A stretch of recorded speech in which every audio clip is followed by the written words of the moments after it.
चार ये बेच चुके हैं। ये भी इन्हें लीज में दिया गया चाय बगान इस तरह बेचने का इन्हें कोई अधिकार नहीं था। नमस्कार, समय दर्पण हेरेर बस्नुहुने सम्पूर्ण दर्शकवृन्दलाई स्वागत जनाउँदछौँ।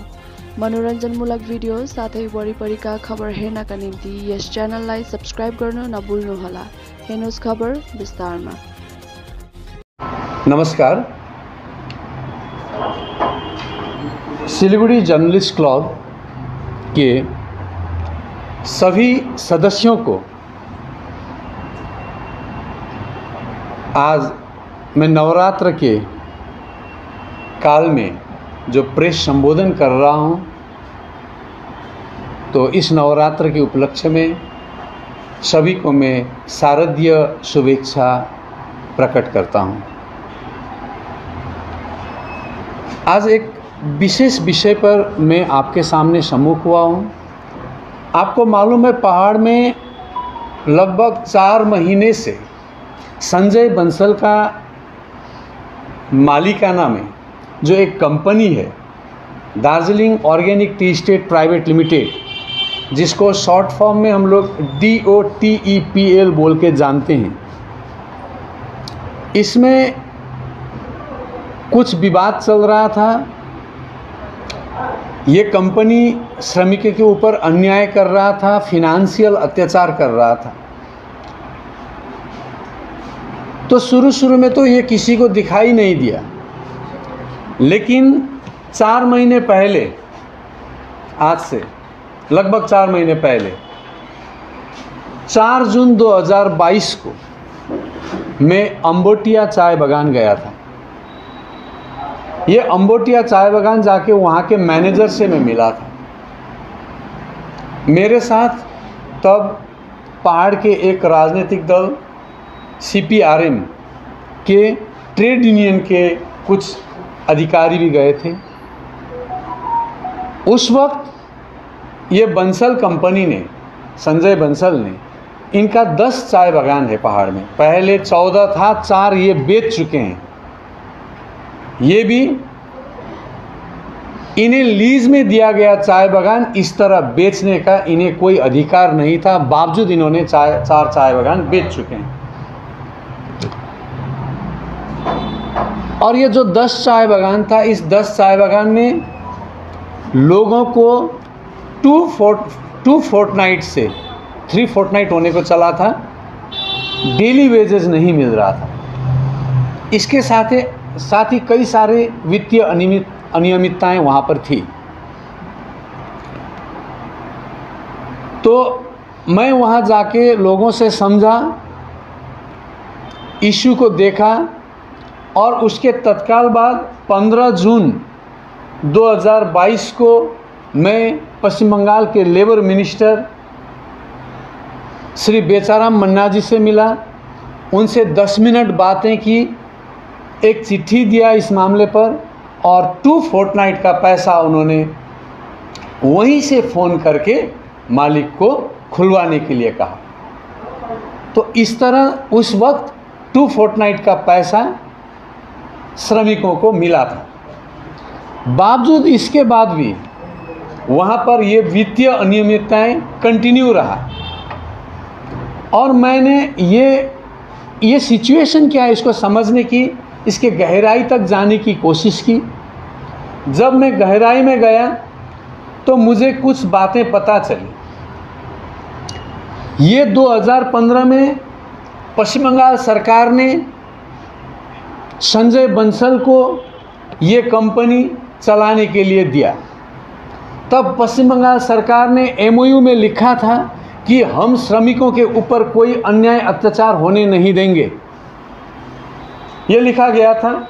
उस वक्त तत्कालीन मंत्री पार्थ चटर्जी का बयान भी हमारे पास है। ये रिट्रेंचमेंट, जो इकोनॉमिक डिफ़िकल्टी कहा जाता है, जिसको रिट्रेंचमेंट ऑफ वर्कर्स होने नहीं देंगे, ये बंगाल सरकार का उस वक्त का दावा था। और 31 करोड़ में उन्होंने ये चाय बागान संजय बंसल को दिया था। उसके बाद संजय बंसल ने इन चाय बागानों को और अच्छा बनाने के नाम पर ये सारे चाय बागानों को दिखाकर बैंक से 110 करोड़ लोन लिया और वो 110 करोड़ लोन पहाड़ के चाय बागानों में नहीं आया और उन्होंने लगभग अपने चाय बागान को सिक इंडस्ट्री की तरह रखा। रखने के बाद फिर इन्होंने ये चाय बागान को इकोनॉमिकली उठाने के लिए, ये चाय बागान को अच्छा बनाने के नाम पर विदेशी लगानीकर्ता से 400 करोड़ रुपया लिया। तो टोटल संजय बंसल ने 510 करोड़ ये 14 चाय बागान के नाम पर ली और लेने के बाद में उन्होंने 4 चाय बागान बेच दी। 4 चाय बागान बेचने के बाद उन्होंने ही फिर अब नहीं बेचने के लिए फिर इस तरह का नोटिस भी निकाला। खुद बेचते हैं, खुद मना करते हैं। ये एक नाटक चला चाय कंपनी के मालिक का। ये अखबार में छपा हुआ नोटिस है। और मैंने जब इसके ऊपर गहन से अध्ययन किया तब पता चला संजय बंसल ने उस टाइम पर जब 110 करोड़ लोन लिया उसके बाद ये मेरे पास लिस्ट है, 14 नया कंपनी खोला। उस कंपनी के CIN DIN नंबर सभी यहाँ पर है। सभी की मैनेजिंग डायरेक्टर संजय प्रकाश बंसल है। बहुत रकम की है। इसमें चाय से रिलेटेड मतलब नॉन रिलेटेड भी है। और जैसे अब एक देखिए सेवोक टावर प्राइवेट लिमिटेड, इसमें चाय का क्या भूमिका रहेगा? Flex Star Commercial Private Limited, इसमें चाय का क्या भूमिका रहेगा?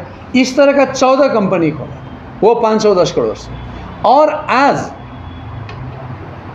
पूजा के मुंह पर नवरात्र चल रहा है। बागान में मजदूरों का हालत इकोनॉमिकली बहुत वीक है। उन लोगों के पास पैसा आने का दूसरा जरिया नहीं है। उनके पास खाने के तक के पैसे नहीं है, क्योंकि कई फोर्टनाइट से उनको डेली वेजेस भी नहीं मिला है। ये बोनस तो बहुत दूर की बात। कल रात बंसल कंपनी के 10 मैनेजर रातों रात बागान छोड़ के भाग गए। उनमें से एक मैनेजर को मुंडा में लोगों ने पकड़ के रखा। अब इसमें श्रमिकों के साथ जो अन्याय हुआ है, इस अन्याय को ठीक कैसे किया जा सकता है?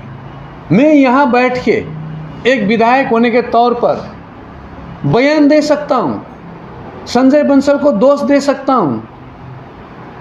सरकार ने इसमें नहीं देखा। मेरे बताने के बावजूद मैंने बताया था सरकार को। मैंने DM से जाके भी ये बात कहा था। ये जो मैं आपको बता रहा हूँ, मैंने DM साहब से भी बात की थी। मैंने दार्जिलिंग में DM को बताया था, आप अकेले एक लीडर अनित थापा जी और उनके पार्टी के ट्रेड यूनियन के साथ, सिर्फ एक ट्रेड यूनियन के साथ आप बैठक कर रहे हैं इस इशू पर। पहाड़ में और भी नेता हैं, पहाड़ में और भी जनप्रतिनिधि है, पहाड़ में और भी लेबर यूनियन है, आप उसको क्यों नहीं बुला रहे हैं? ये अकेले करना ठीक नहीं है। मैंने DM को कहा था, चिट्ठी भी दी थी। ये होने के बावजूद जब ये सब भाग गए, मैं किसी के ऊपर दोष दे सकता हूं, लेकिन आज हमारे श्रमिक के पेट में अन्न कौन पहुंचाएगा? ये सबसे बड़ी समस्या। 10,000 लोगों के पास, 10,000 श्रमिकों के पास, उनके पेट में ये पूजा के अवसर पर, एक फेस्टिवल के अवसर पर खाने के लिए वो तरस रहे हैं। अपने बच्चों को कपड़ा तो दूर की बात। तो इस सिचुएशन में मैं 2-4 बातें यहां रखना चाहूंगा। देखिए, अब जो होना था हो गया। वो लोग भाग गए हमारे बताने के बावजूद। जब 4 महीना पहले मैंने इस बात का जिक्र किया था, बंसल ये कर रहा है, तब पहाड़ के कोई राजनीतिक दल सामने नहीं आया। पहाड़ में उन्हें राजनीति करना अच्छा लगता है, लेकिन सच्चाई के साथ सामना करना उनको अच्छा नहीं लगता है। श्रमिकों का वोट उनको पसंद है, लेकिन जब टी गार्डन की बात आते हैं वो बोलते हैं टी गार्डन जीटीए के अंदर नहीं है। ऐसा बयान आया है भारतीय गोरखा प्रजातांत्रिक मोर्चा का जनरल सेक्रेटरी का बयान है ये। श्रमिकों का वोट अपना, श्रमिकों का समस्या उनका नहीं है। तो इस सिचुएशन में मैं आपको बता दूं, जब यहाँ कोविड हुई थी, कोविड काल में, तब जीटीए में नॉमिनेटेड चेयरमैन अनित थापा जी थे। उन्होंने 2 करोड़ से ऊपर चाय बागानों के श्रमिकों के लिए रिलीफ फंड उठाया। आज तक वो पैसा खर्चा नहीं हुआ है। उन्होंने तब वचन दिया था, हमने जितना उठाया जीटीए के मार्फत इसको डबल करके हम श्रमिकों को देंगे। आज श्रमिक समस्या में हैं। इनके भागने के बाद मैंने कल अनित थापा जी को चिट्ठी लिखा और उनको कहा कि आपने जो रिलीफ फंड के नाम पर, चाय बगाने के लोगों के नाम पर जो फंड उठाया है, अभी फिलहाल श्रमिकों का जो घर में समस्या है, ये बहुत बड़ी समस्या है, इसको निपटाने के लिए ये जनता से उठाया गया पैसा, श्रमिकों के नाम पर उठाया गया पैसा, आपने वचन दिया है डबल करेंगे, ये आप श्रमिकों को बांट दें। मैं बाकी और चाय बागानों की बात नहीं करूंगा। ये जो 10 चाय बागान के श्रमिक आज मुश्किल में है, आप इन 10 चाय बागानों के श्रमिकों में ये पैसा बांट दो डबल करके। आप तो बता रहे हो हम इस पैसे से श्रमिक भवन बनाएंगे, आप चंदा उठा के जीटीए से श्रमिक भवन बनाओगे तो सरकार का क्या मतलब रहेगा? चंदा उठा के सरकार नहीं चलाया जाता। श्रमिक भवन बनाना है तो जीटीए से बजट पास कीजिए, बंगाल सरकार को भेजिए, वहां से जो बजट आएगी उससे श्रमिक भवन बनाइए। अगर लोगों को रखना है, श्रमिकों को सिलीगुड़ी में आने में उनको यहाँ रहने की सुविधा देना है, नेताओं को, पुल अधिकारियों को आप पिंटेल विलेज से निकाल दीजिए, पिंटेल विलेज के सारे कमरा श्रमिकों के लिए खोल दीजिए। ये पहाड़ के लोगों के लिए बनाया गया है पिंटेल विलेज, लेकिन इस पैसा से श्रमिक भवन, सरकारी पैसे से बनने वाला चीज, चंदा के पैसे से, श्रमिकों के नाम पर उठाए गए पैसे से बनाना, यह हमें कतई मंजूर नहीं है।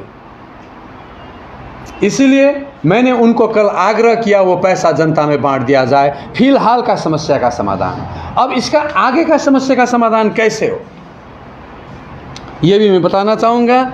मैंने आज सवेरे टी बोर्ड ऑफ इंडिया को लेटर लिखा, मेल किया। उसके बाद अभी यहाँ आपके ये पत्रकार सम्मेलन में आने से पहले मैंने ये main post office, head post office से मैंने ये लेटर भी आप देख रहे हैं पोस्ट किया। इसमें मैंने टी बोर्ड को एक चीज़ कहा है, ये जो टी बोर्ड बना, ये tea board the T act 1953 के एक सेक्शन के तहत बना है। और मैंने वहाँ पर टी बोर्ड के पास कई सारी जिम्मेदारी है चाय बागान के ऊपर। मैंने 2 जिम्मेदारी उनको आज इसमें उल्लेख किया है। मैंने बताया कि द टी एक्ट 1953 के सेक्शन 16D के तहत चाय उपक्रम या चाय प्रबंधन पर नियंत्रण ग्रहण करने की केंद्र सरकार की क्षमता को प्रयोग करें, जिसे करने के लिए टी बोर्ड को 16D(1) का स्मॉल c जो सेक्शन है उसने खुला रास्ता दिया है। टी बोर्ड ऑफ इंडिया को द टी एक्ट 1953 ने श्रमिकों के लिए बेहतर काम करने की स्थिति और प्रावधानों एवं सुविधाओं में सुधार करके श्रमिकों को प्रोत्साहित करने की जिम्मेदारी सौंपी है। बावजूद आज श्रमिकों का यह दुर्दशा बहुत बहुत बहुत दुर्भाग्यजनक है। इसीलिए मैंने टी बोर्ड से अंत में अनुरोध किया कि अपने क्षमता का प्रयोग करते हुए, कानून का दिया हुआ क्षमता, मैं फालतू क्षमता की बात नहीं कर रहा हूँ, टी बोर्ड को ये क्षमता द टी एक्ट 1953 देता है, ये पावर। अपने क्षमता का प्रयोग करते हुए जल्द से जल्द ये DOTEPL अधीनस्थ ये जो 10 चाय बागान है इनको अपने नियंत्रण में लें और सदियों से चाय के पौधे से जुड़े हुए श्रमिकों को न्याय दें। ये मैंने आज टी बोर्ड को लिखा है और मैं आपके माध्यम से बताना चाहता हूँ भारत सरकार को और टी बोर्ड को, आज ऐसी परिस्थिति पर भी अगर टी बोर्ड इनको अधिग्रहण नहीं कर सकता है और अगर लेबर को इसी हाल पर छोड़ देंगे तो फिर टी बोर्ड का कोई औचित्य नहीं रहेगा, उसमें ताला लगाया जाए। ये मेरी आग्रह है, क्योंकि टी बोर्ड का जो औचित्य है उस औचित्य को पूरा करना चाहिए। अब मैं एक चीज़ और बता दूं, आज ये स्थिति क्यों हुई, मैं थोड़ा इसके बैकग्राउंड पर जाना चाहता हूं। कुछ दिन पहले इसी चीज़ को लेकर दार्जिलिंग में 10 दिन तक DM ऑफिस में धरना भी हुई थी। यह धरना सिर्फ अनित थापा जी के पार्टी भारतीय गोरखा प्रजातांत्रिक मोर्चा वालों ने की थी। उस वक्त उन्होंने बागान प्रबंधन से मिलकर वो जो धरना था उसको उठाने के लिए चिट्ठी जारी किया था। जब उनको विश्वास हुआ था बागान प्रबंधन से, आज प्रबंधन ने धोखा दिया, तो उन्होंने जो विश्वास के तहत ये धरना को उठाया था लोगों को गुमराह करके, आज उन लोगों के पीछे ये पार्टी क्यों नहीं खड़ी है। इन्होंने चाय बागान के श्रमिकों के साथ पूरा गुमराह किया है और ये गुमराह क्यों किया, इसके पीछे का जो राज है ये राज मैं आपको खोलूंगा। एक वीडियो है मेरे पास, मैं कभी आप बोलेंगे तो मैं आपके व्हाट्सएप पर भेज भी दूंगा। वीडियो में 1.5-2 साल पहले की बात, 1.5 साल पहले, शायद 2 साल पहले अनित थापा जी ने यह वीडियो जारी किया था कि हमने एक मॉडल किया। जैसे आपको मालूम है पानीघाटा बागान कई सालों से बंद है,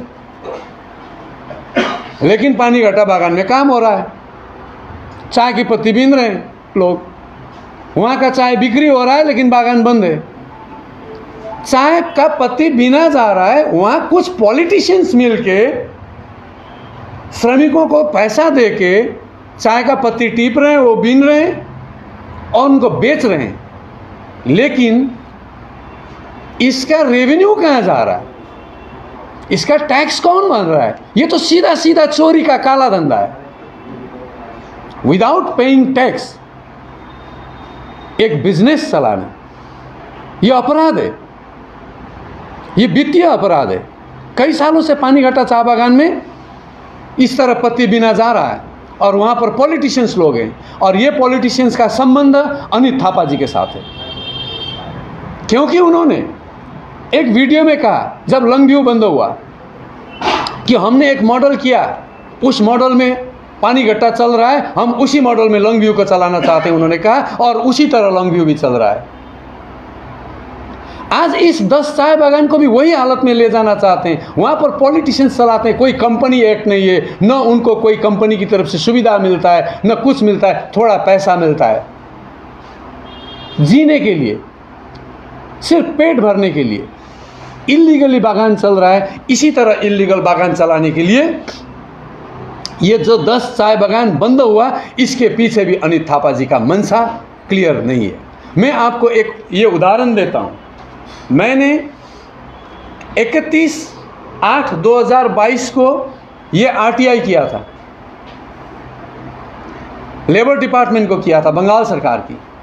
लेबर डिपार्टमेंट ने इसका जवाब नहीं दे पाया और लेबर डिपार्टमेंट ने 6/9/2022 को लेबर कमिश्नरेट में इसको ट्रांसफ़र किया और लेबर कमिश्नरेट से 3 दिन पहले मेरे घर में ये जवाब आया।